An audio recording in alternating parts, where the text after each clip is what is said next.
Hello and welcome. We are looking into the 5 steps for breaking the patterns of addiction in this video. If you haven't seen my previous video of understanding the origin, belief patterns behind addictions, I highly recommend checking it out. I will leave a link here. But this is the follow-up for that video, and this is going to offer you 5 steps that you can incorporate into your daily practice, into your regular practice, to overcome these patterns, to overcome the patterns of addictions that come from the unconscious mind. These patterns have been created and developed during formative years. They form as beliefs that solidify within our unconscious, driving some of these unconscious behaviors. And this is what we're looking at is going to be for addiction. And as a light introduction, what is an addictive behavioral pattern? It is when we are pulled away from ourselves, unconsciously searching for something external to fill something internal. And addictions can be anything from substances, even television, sex, social media, relationships, the need to fill a void on some kind of level. Could be even shopping or working too much, right? So anything where we are pulled away from ourselves, searching for something external to fill that void. And it is a very unconscious pattern that we can find ourselves in.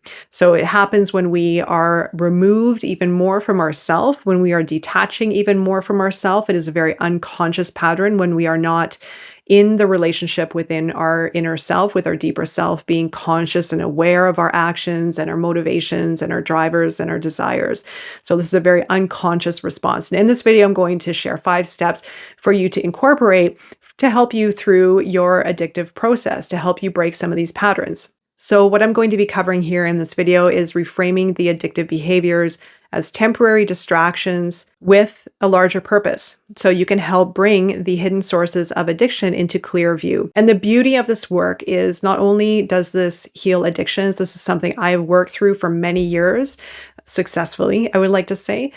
Not only does this heal addiction, this also allows you to see yourself more. It allows you to return to a greater relationship with yourself. It allows you to release any maybe hidden beliefs or emotions of fear or guilt or shame. It allows you to return to your whole self. It allows you to accept yourself. It allows you to return to unconditional love and the connection with your higher self. And this is something I've gone through. I've gone through all these layers, all these levels, and it has allowed me to grow more. It has allowed me to be more of who I am in many areas of my life. Now, in the previous video, I also talked about the law of cause and effect. So when we are in the grips of these unconscious behavioral patterns of the addictive process, there is some kind of repercussion for what we're doing. If it is within our body, if it is with relationships, if it is in our work performance, the addictive process can affect many areas of our life.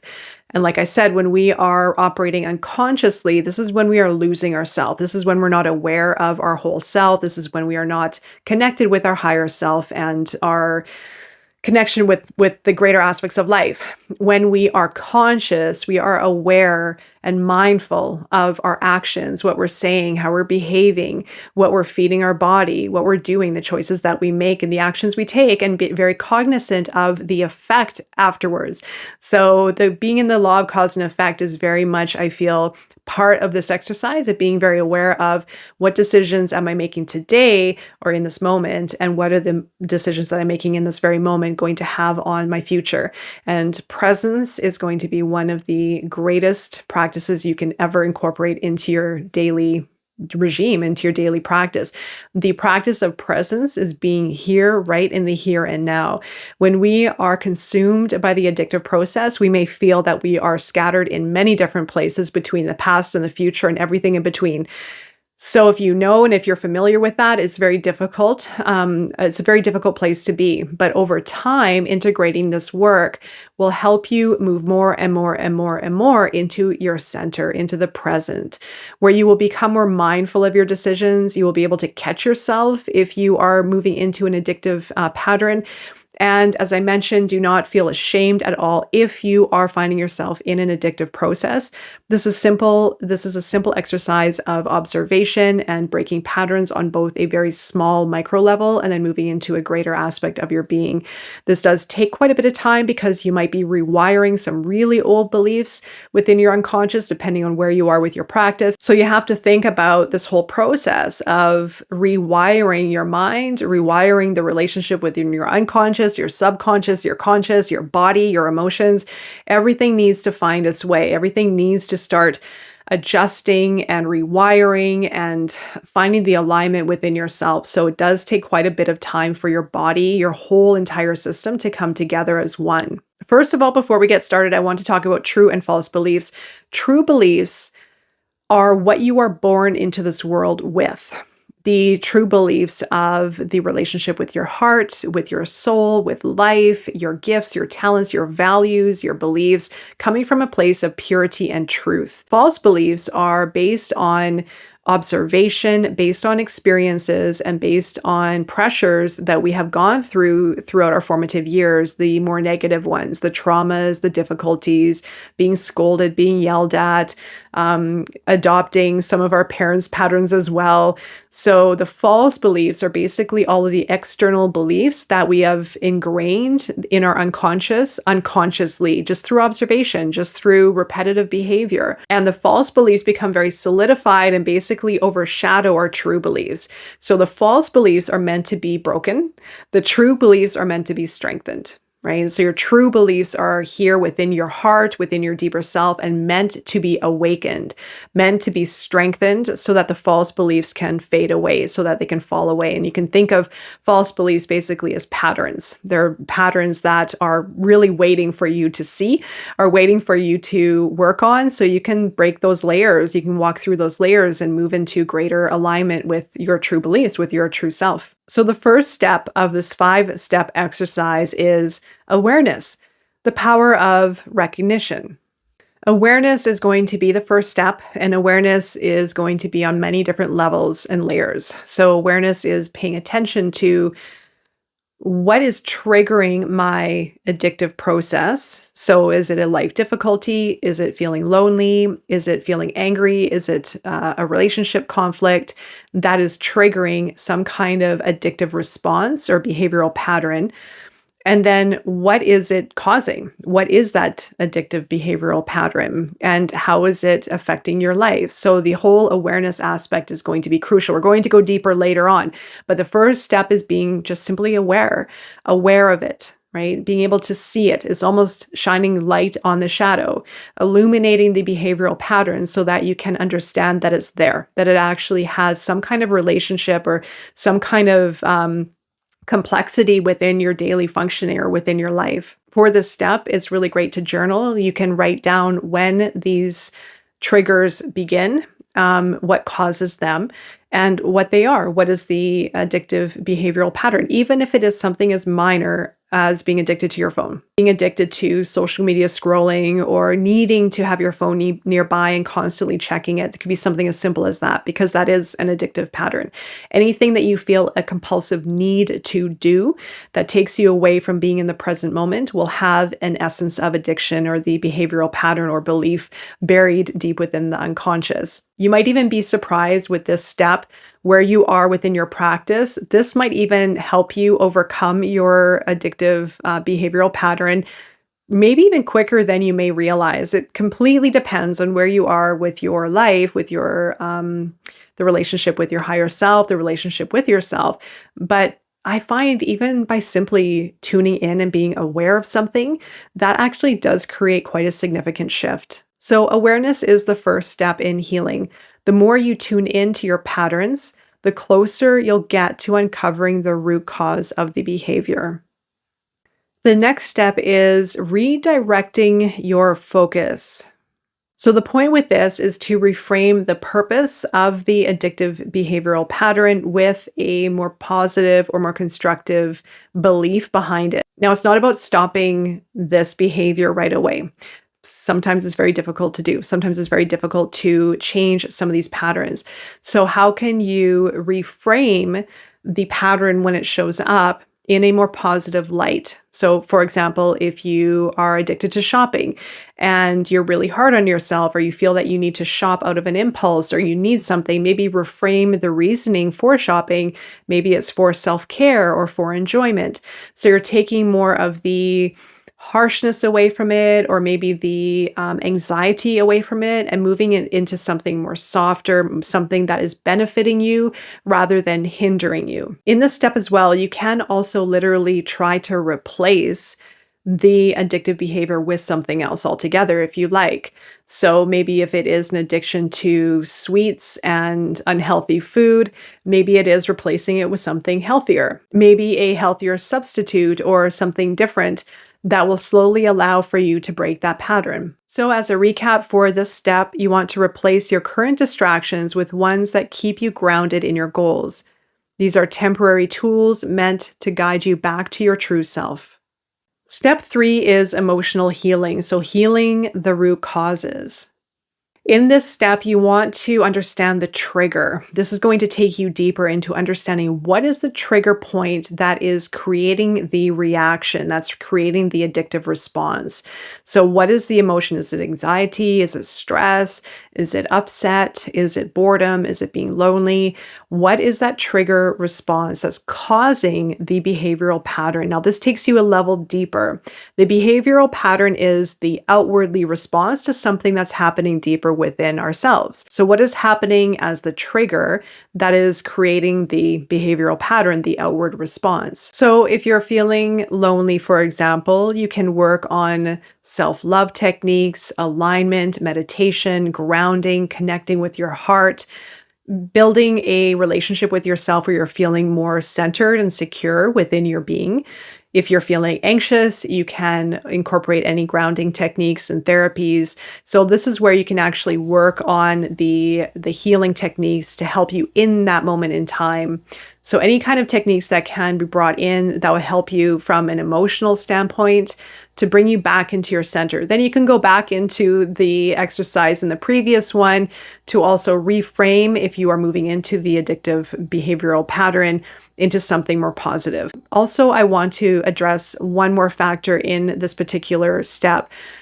If we fall back into our addictive behavior, if we fall into these patterns, it's very important to understand if there is guilt or shame or even fear associated, or anger or hostility placed towards self when we find ourselves in these patterns, when we've gone into some of these addictive patterns. If so, if there are any of these additional difficulties placed on ourselves, you can bring that into this particular step to work on the foundational reasoning or the foundational cause of the feeling or sensation placed on yourself. If it is guilt or shame or feeling angry towards yourself or beating yourself up, and I used to do this to myself all the time, and you can bring it into this stage as well to incorporate more self-care, to release yourself of guilt, to find self-acceptance even when you are finding yourself going back into a pattern.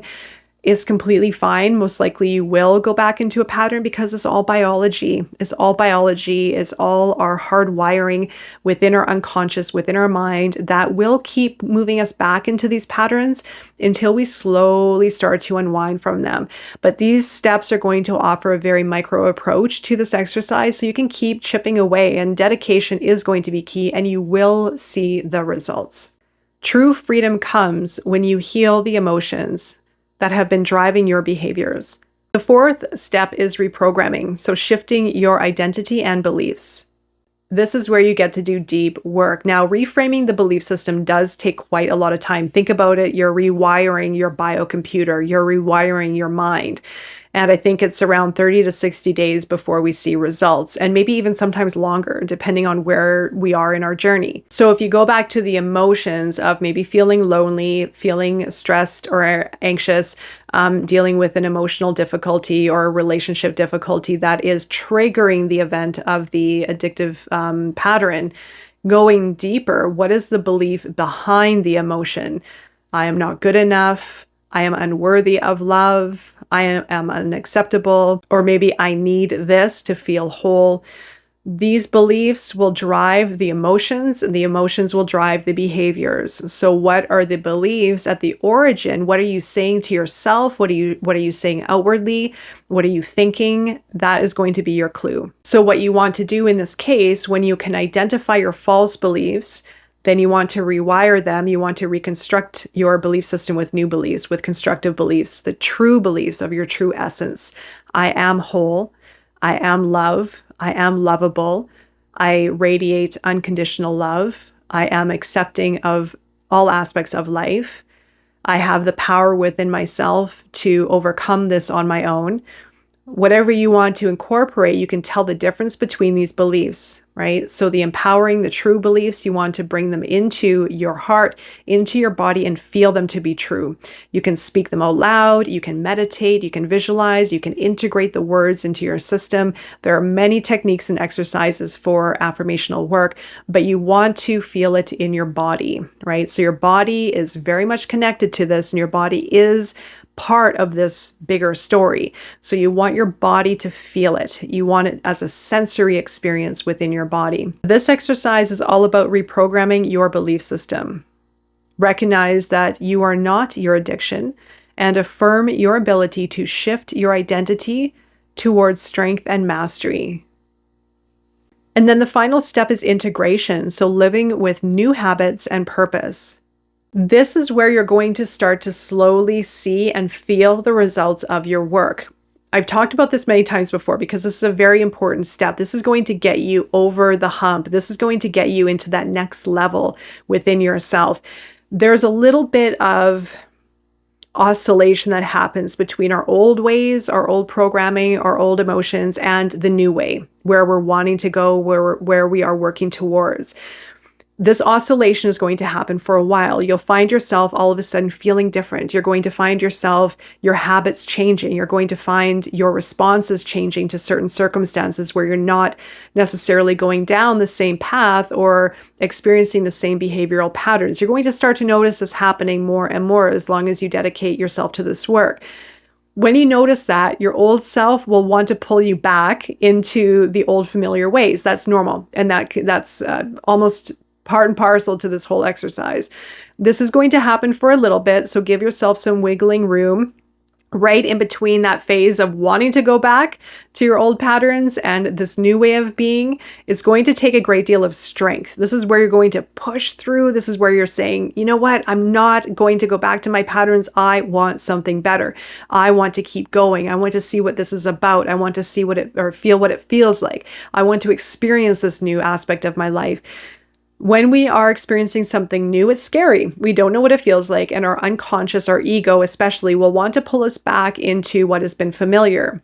We don't know how good it can be until we keep pushing through, until we keep moving forward into something that we haven't experienced before.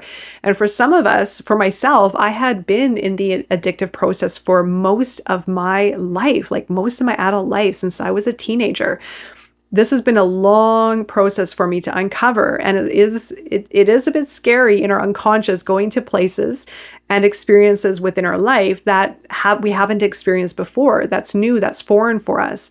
So take your time to step by step, baby step, to feel your way through the process into a new way of being, into the excitement of a different way of being. What does that feel like? And allow yourself to get excited about the potential of something you haven't experienced yet. And so, like I said, the old patterns will want to pull you back into what has been familiar, but this part is going to require you to be extra strong, to push through. And as soon as you get through into that next level, things sail so smoothly, and then you're into this new level of being, and you're also connected more with yourself. This is also where you get to fine-tune greater aspects within. This is where you gain greater self-awareness and faster abilities, quicker abilities to respond than before in the past. So you're going to be able to respond quicker. You're going to be able to make changes faster. You're going to be able to identify maybe some old patterns faster and be able to break them. This is right at that sweet spot where you start to really see the change and you start to really step into that role of self-mastery. Like I said, we don't know how good it can be until we experience it and allow for more to come. When you experience something good, also I should mention, allow yourself to feel it. Allow yourself to accept it. Allow yourself to have something greater than you have ever experienced in your life. Open yourself up for it. Open yourself up for that potential. Just like the light starting to shine in, it's starting to break through, you get to move through it and into it and embody it more and more and more as you move along. This final stage is about self-mastery, not a destination. It is a continuous journey. As you integrate these new habits, you will evolve and your old patterns will fade away.